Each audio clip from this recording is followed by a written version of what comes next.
Chapter 16. In the afternoon, our judge came over and introduced himself. He told us he'd be going with us that night. About sundown, we piled in our buggy and drove a few miles downriver. I noticed other hunters doing the same thing. Everyone was trying to get away from the already hunted territory. It was dark by the time Grandpa stopped. I untied the ropes from the dogs. Little Ann reared up on me and whined. Old Dan walked off a few yards, stretched his body, and dragged his claws through the soft-bottomed soil. Opening his mouth, he let out one loud bawl and then disappeared in the thick timber. Little Ann was right on his heels. We took off after them. Grandpa got nervous. He said to me, "Don't you think you ought to whoop to them?" I told him to wait a little while. There would be plenty of time for whooping. He snorted and said he thought a hunter always whooped to his dogs. "I do, Grandpa," I said, "but not before they strike a trail." We walked on. Every now and then we would stop and listen.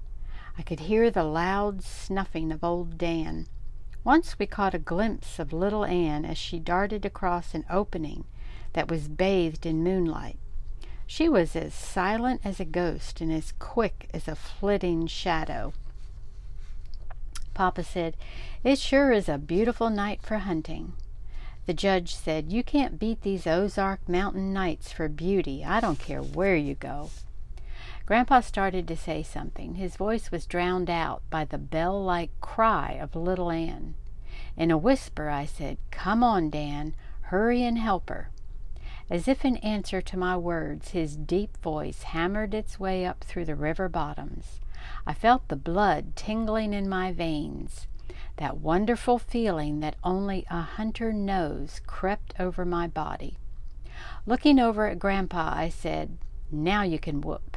Jerking off his hat and throwing back his head, he let out a yell. It wasn't a whoop or a screech. It was about halfway in between. Everyone laughed. The coon was running upriver toward our campground. We turned and followed. I could tell by the dogs' voices that they were running side by side and were hot on the trail. Closing my eyes, I could almost see them running, bodies stretched to their fullest length, legs pounding up and down, white steam rolling from their hot breath in the frosty night. Grandpa got tangled up in some underbrush and lost his hat and spectacles. It took us a while to find the glasses. Papa said something about getting them wired on with baling wire. Grandpa snorted. The judge laughed. The coon crossed the river and ran on upstream. Soon my dogs were out of hearing distance. I told Papa we had better stay on our side of the river and keep going until we could hear them again. 20 minutes later we heard them coming back. We stopped. "I think they have crossed back to our side," I said. All at once the voices of my dogs were drowned out by a loud roar. "What in the world was that?" Grandpa said. "I don't know," the judge said. "Reckon it was wind or thunder." About that time we heard it again. The judge started laughing. "I know now what it is," he said. "Those hounds have run that coon right back by our camp. The noise we heard was the other hunters whooping to them." Everyone laughed. A few minutes later I heard my dogs bawling treed. On reaching the tree, Papa ran his hand back under his coat. He pulled out Grandpa's gun. "That's a funny-looking gun," the judge said. "It's a 410 gauge pistol, isn't it?" "It's the very thing for this kind of work," Papa said. "You couldn't kill a coon with it if you tried, especially if you're using birdshot. All it will do is sting his hide a little." At the crack of the gun, the coon gave a loud squall and jumped. My dogs lost no time in killing him. We skinned the coon and soon were on our way again. The next time my dogs treed, they were across the river from us. Finding a riffle, we pulled out our shoe. Finding a riffle, We pulled off our shoes and started across. Grandpa very gingerly started picking his way. His tender old feet moved from one smooth rock to another. Everything was fine until we reached midstream, where the current was much swifter. He stepped on a loose, round rock. It rolled, and down he went. As the cold river water touched his body, he let out a yell that could have been heard for miles. He looked so funny we couldn't keep from laughing. Papa and the judge helped him to his feet. Laughing every step of the way, we finally reached the other side. Grandpa kept going in his wet clothes until we reached the tree where the dogs were. After killing the coon, we built a large fire so Grandpa could dry his clothes. He'd get up as close to the fire as he could and turn this way and that. He looked so funny standing there with his long underwear steaming. I started rolling with laughter. He looked over at me and snapped, "What's so funny?" I said, "Nothing." "Well, why are you laughing?" he said. At this remark, Papa and the judge laughed until their eyes watered. Mumbling and grumbling, Grandpa said, "If you fellows were as cold as I am, you wouldn't be laughing." We knew we shouldn't be laughing, but we couldn't help ourselves. The judge looked at his watch. "It's after 3 o'clock," he said. "Do you think they'll tree another one?" As if to throw the words back in the judge's face, old Dan opened up. I stood up and whooped. "Woo-wee! Get him, Dan, get him! Put him up a little tree." There was a mad scramble. Grandpa tried to put his breeches on backwards. The judge and Papa ran over to help him with his shoes. Each one tried to put a shoe on the wrong foot. I was laughing so hard I could do nothing. 100 yards from the fire, I realized we had forgotten the coon skins. I ran back for them. My dogs had jumped the coon in swampland. He tore out for the river bottoms. I could tell they were close to him by their fast bawling. All at once their baying stopped. We stood still and listened. Old Dan bawled treed a few more times and then stopped. Grandpa asked, "What's happened?" I told him the coon had probably pulled some kind of trick. Coming up to my dogs, we saw they were working up and down an old rail fence. We stood and watched.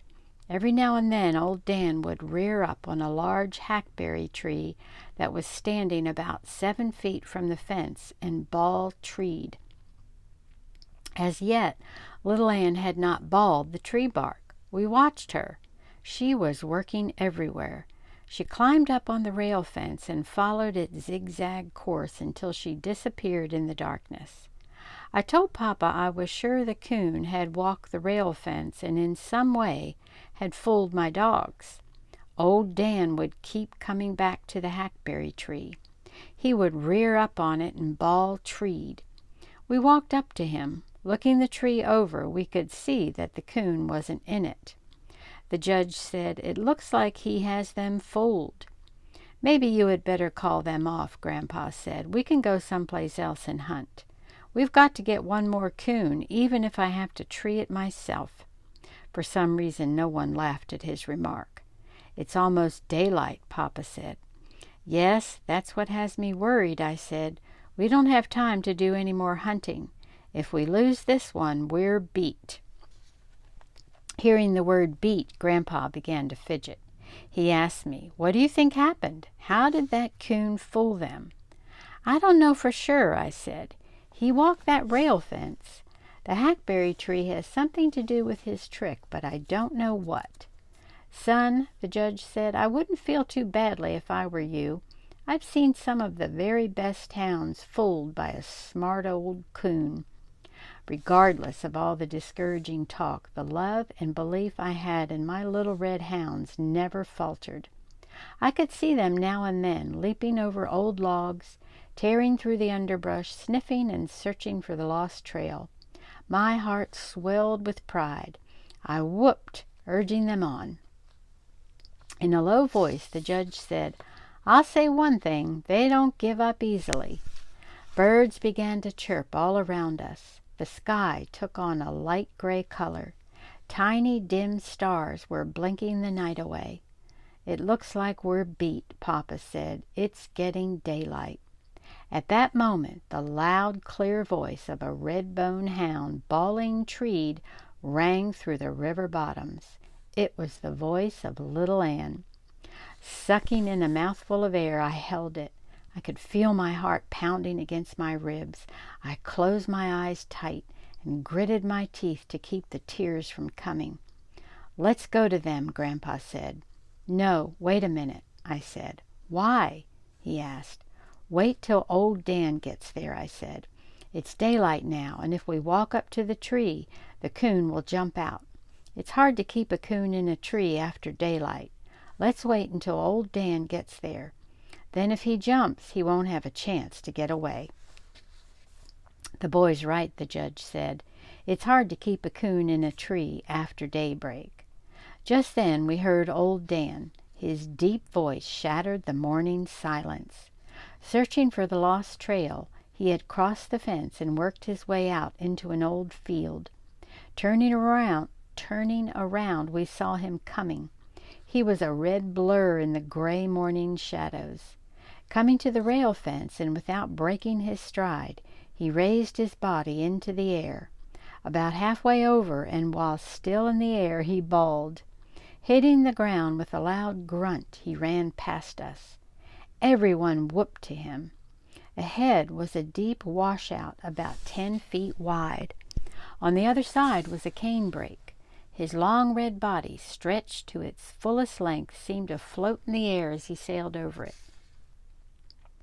We could hear the tall stalks rattling as he plowed his way through them. A bunch of sleepy snowbirds rose from the thick cane, flitted over, and settled in a row on the old rail fence.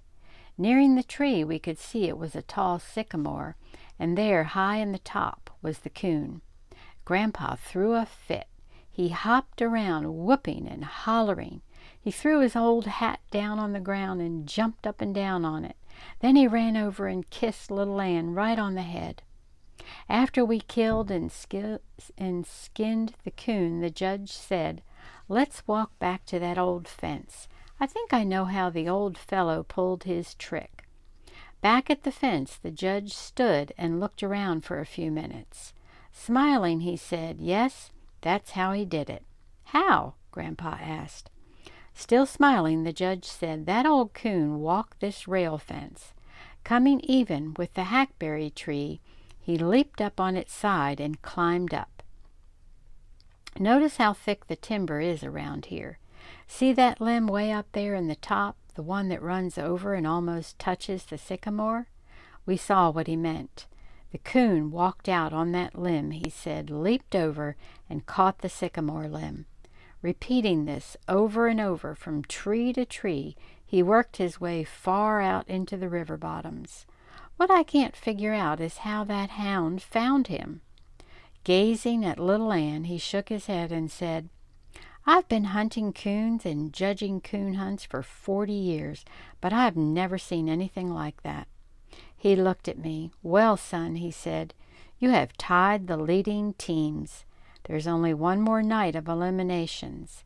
Even if some of them get more than 3 coons, you will still be in the runoff. And from what I've seen here tonight, you have a good chance of winning the cup." I knew that little Ann had scented the coon in the air, the same as she had the ghost coon. I walked over and knelt down by her side. The things I wanted to say to her I couldn't for the knot in my throat, but I'm sure she understood. As we came into the campground, the hunters came out of their tents and gathered around us. The judge held up the 3 big coon hides. There was a roar from the crowd. One man said, "That was the most beautiful sight I've ever seen." "What was a beautiful sight?" Grandpa asked. "Last night those little red hounds brought that coon right through camp." The judge said, "We figured they did when we heard the noise." Laughing, the man said, "We heard them when they ran up the other side of the river. Way up above here they crossed over. We could tell they were coming back, so we doused all the fires, and sure enough, they came right through camp."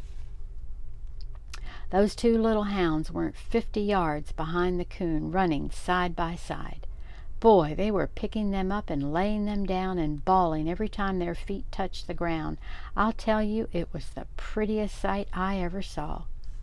When the judge started telling about the last coon little Ann had treed, I took my dogs over to our tent and fed and watered them. After they had their fill, I gave them a good rub-down with a piece of gunny sack. Taking them out to the buggy, I tied them up. I stood and watched while they twisted around in the hay making their bed. That day I tried to get some sleep in our tent, but the soaking Grandpa had taken in the river had given him a cold, causing him to snore. I never heard such a racket in all my life.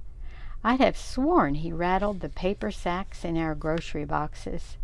Taking a blanket, I went out to my dogs. Little Ann had wiggled up as close to old Dan as she could. Prying them apart, I lay down between them and fell asleep.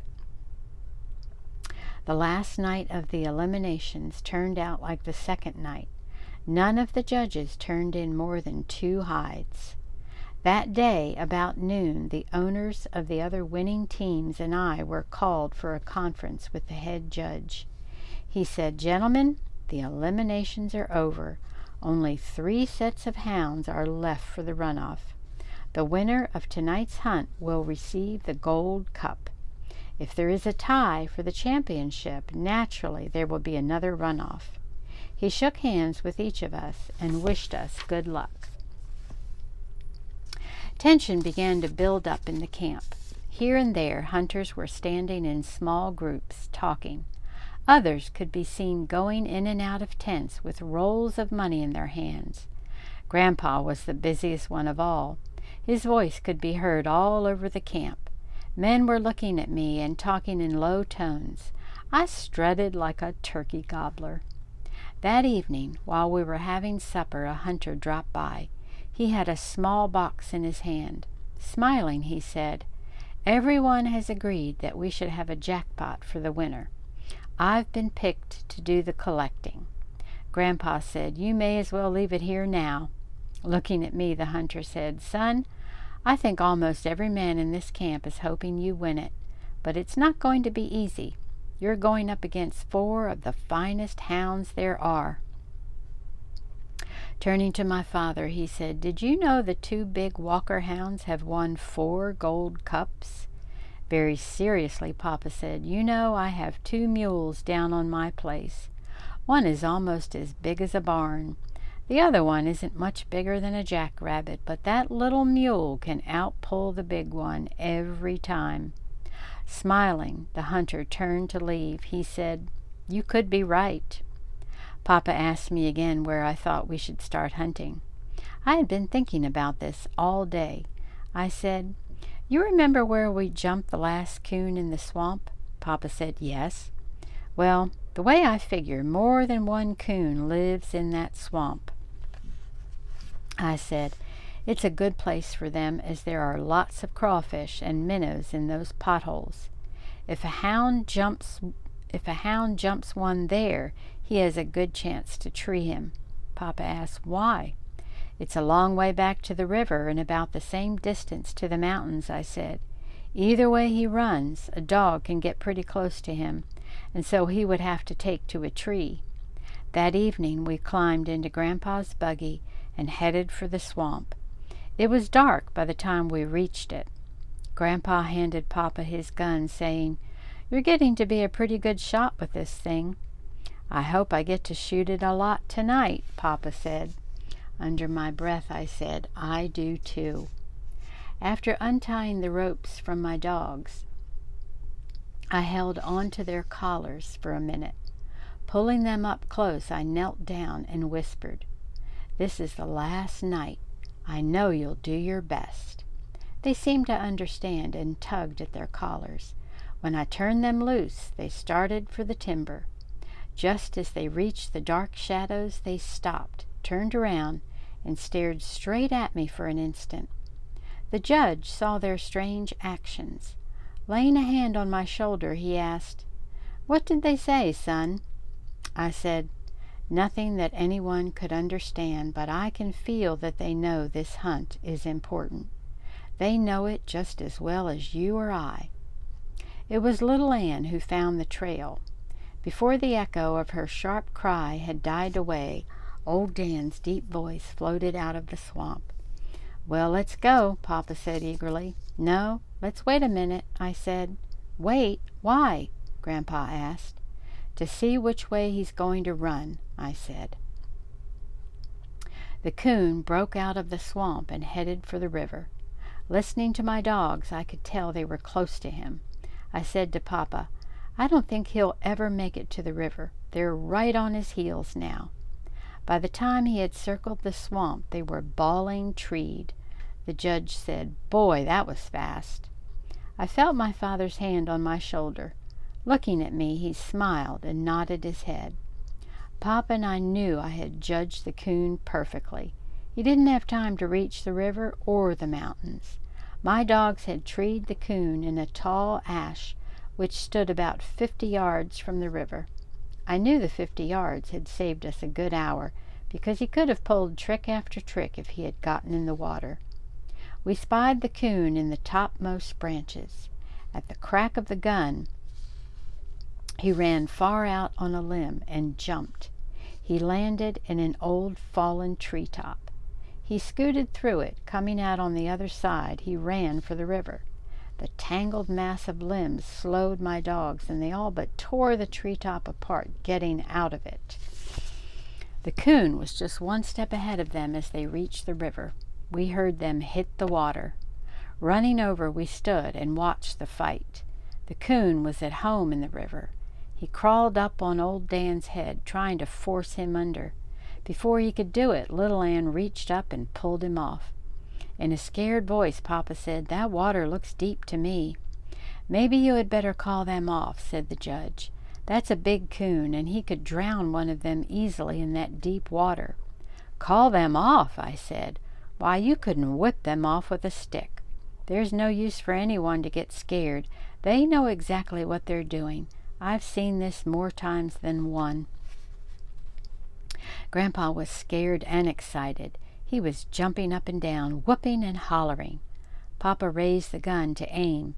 I jumped and grabbed his arm. "Don't do that," I yelled. "You're sure to hit one of my dogs." Round and round in the deep water the fight went on. The coon climbed up on old Dan's head and sank his teeth in one of his long, tender ears. Old Dan bawled with pain. Little Ann swam in and caught one of the coon's hind legs in her mouth. She tried hard to pull him off. All three disappeared under the water. I held my breath. The water churned and boiled. All three came to the top about the same time. The coon was between the bank we were standing on and my dogs. He swam toward us. They caught him again just as he reached shore. He fought his way free and ran for a large sycamore. Old Dan caught him just as he started up. I knew that was the end of the fight. After it was all over and the coon had been skinned, Grandpa said, "I hope we don't have to go through that again tonight. For a while I sure thought your dogs were goners." The judge said, "Well, have you ever seen that? Look over there." Old Dan was standing perfectly still, with eyes closed and head hanging down. Little Ann was looking at his cut and bleeding ears. "She always does that," I said. "If you'll watch, when she gets done with him, he'll do the same for her." We stood and watched until they had finished doctoring each other. Then, trotting side by side, they disappeared in the darkness. We followed along, stopping now and then to listen. Until next time.